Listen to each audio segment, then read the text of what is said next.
All right. Good afternoon, everybody. Thank you for being here and joining us in our commemoration of Juneteenth. As everybody, I think, knows, Juneteenth is actually tomorrow, but we are holding our flag-raising ceremony today. Wanted to just start quickly by recognizing the council members who we have in attendance. If they want to come on up, we've got Councilwoman Ruggiero, Councilmember Olney, Councilmember Kimball. Thank you for being here to recognize this occasion. We'll start today by reading a proclamation the city has prepared, and then we'll hear from organizer of this event and tomorrow's Juneteenth event, Bianca Ellis, after we raise the flag.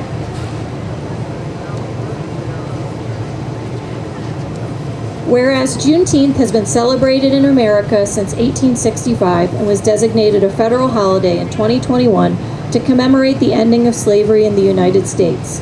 And whereas 2025 marks the 12th anniversary of the celebration of Juneteenth in the North Country, since Fort Drum soldiers, veterans, and local community members first introduced the holiday in 2014 with a community program in the city of Watertown.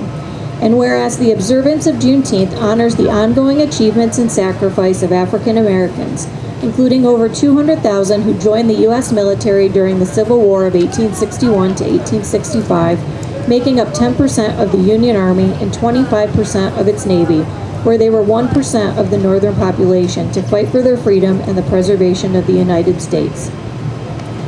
And whereas the 13th Amendment of 1865, prohibiting slavery in the United States, the 14th and 15th of 1868 and 1870 promised citizenship and voting rights, regardless of race or prior enslavement, and the Civil Rights Movement was started by African Americans who, with their allies, believed in our Constitution enough to stand up against post-slavery racial discrimination and violence, serving as an inspiration for subsequent movements that have benefited all. And whereas flying the Pan-African flag at City Hall in recognition of Juneteenth symbolizes the city of Watertown honoring the past and present contributions of people of African descent in Watertown and across our nation.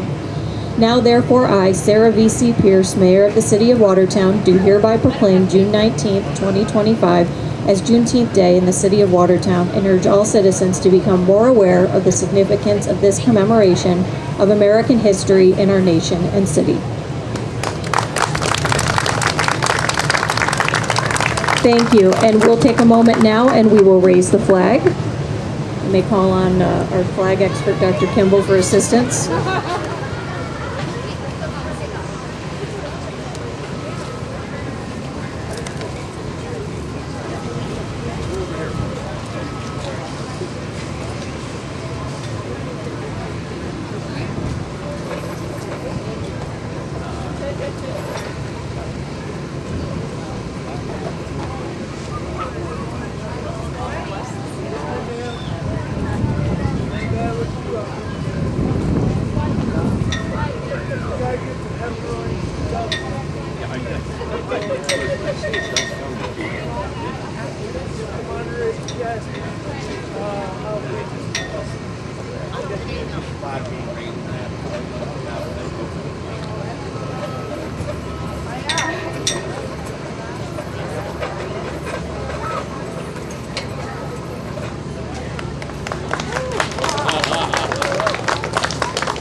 And I will now turn it over to Bianca. And again, on behalf of the City Council, thank you to Bianca for her efforts to celebrate Juneteenth and raise awareness of the importance of this day in our community. So without further ado, Bianca.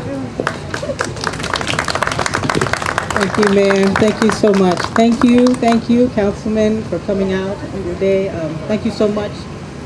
Thank you so much for everyone who came out and who are supporting this. And thank you all for supporting this. As we said, once again, the City of Watertown has defied the odds and chosen to stand with her veterans and other people of African descent in and around its area when it is no longer trending, when other would-be allies have reduced or withdrawn their support.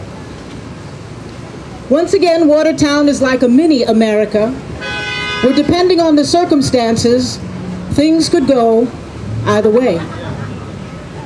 Perhaps the only reason our country has come as far as it has, the only reason we've gotten to a place where we can collectively commemorate the end of the legal status of a cruel and inhuman industry that made the country rich, is because no matter what everyone else seems to be okay with, there are still good people here who simply and quietly say, I'm not doing that. As for me and my house, we're not doing that. As for me and my city, we're not doing that. As for me and my state, we are not doing that. That's how Quakers are known today to have aided freedom seekers on the Underground Railroad. That's how John Brown is known today to have given his life aiding aiding African people in armed revolt for freedom. That's how we know today of schools and other places named after William Lloyd Garrison. Okay? Not because they were perfect people. They were people of their time. But because when they were surrounded by a society, a world, that said it was okay, even legal, to do something they knew in their hearts was wrong, they simply said, we're not doing that. We're doing this. And with that, they helped change the world. So again, we cheer for Watertown, for daring to see all the people who make up its tapestry, for being the home of Fort Drum, where people who themselves, their family members or friends, originate from places we can't go right now, like Haiti and countries in Africa and South America, yet who wear the uniform of the United States and help keep it safe. Watertown knows that they and their children did not stop being who they are when they got here. No more than the greatest great-grandchildren of our proud Irish Americans would cease to be Irish after they largely immigrated to America in the mid-1800s due to famine and other hardship in Ireland. When they got here, they met African people and their children who had already spent 200 years as the kidnapped forced labor of other migrants to North America. Both groups yearning to be free of their circumstances. In 1920, just over 50 years after the 13th Amendment made slavery illegal in the country, and Jim Crow segregation was the new law hindering freedom in America, the Pan-African flag of red, black, and green was adopted in New York as a symbol of dignity, unity, strength, and honor, to represent the people of Africa and their descendants anywhere in the world. At the time, much of the African continent was still under colonial rule. And as each country achieved their independence, some or all of these colors would be reflected in their new national flags. Reaching back, in many ways, Juneteenth can be seen as a story of America daring to do the right thing when it wasn't popular. And it wasn't easy, and it wasn't free. The 13th, 14th, and 15th Amendments would not have been proposed if the United States had lost the war. Nearly 1 million Americans killed each other in the Civil War.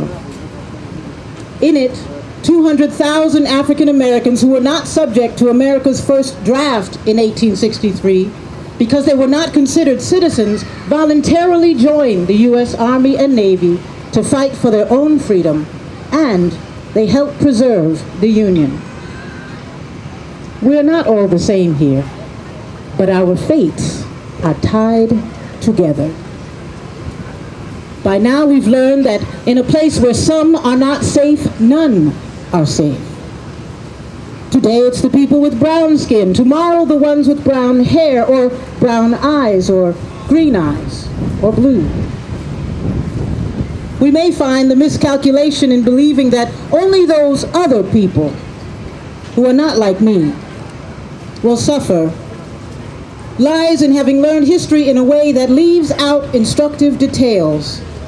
And so forgetting things like, well, Hitler murdered millions of people whose skin was just like his.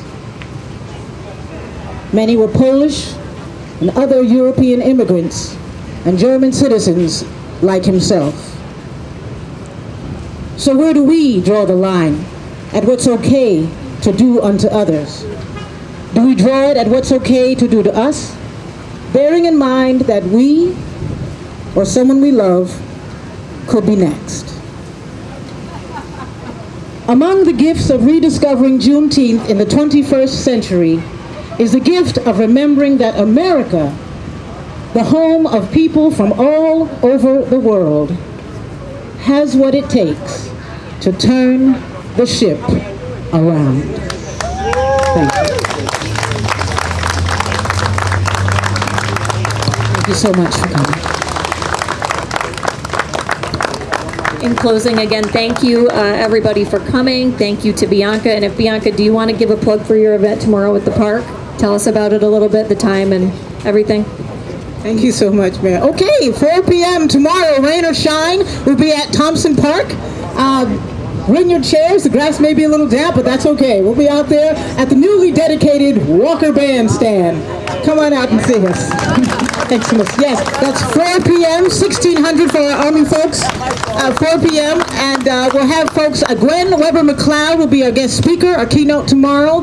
We'll have a guest from the Adirondack Experience Museum, Watertown Zone Community Music School. Their jazz ensemble will be performing tomorrow. And let's see who else is out there. Truck Tight 315 will be out there tomorrow. And anything else? And more. So we'll see you tomorrow. Thank you so much.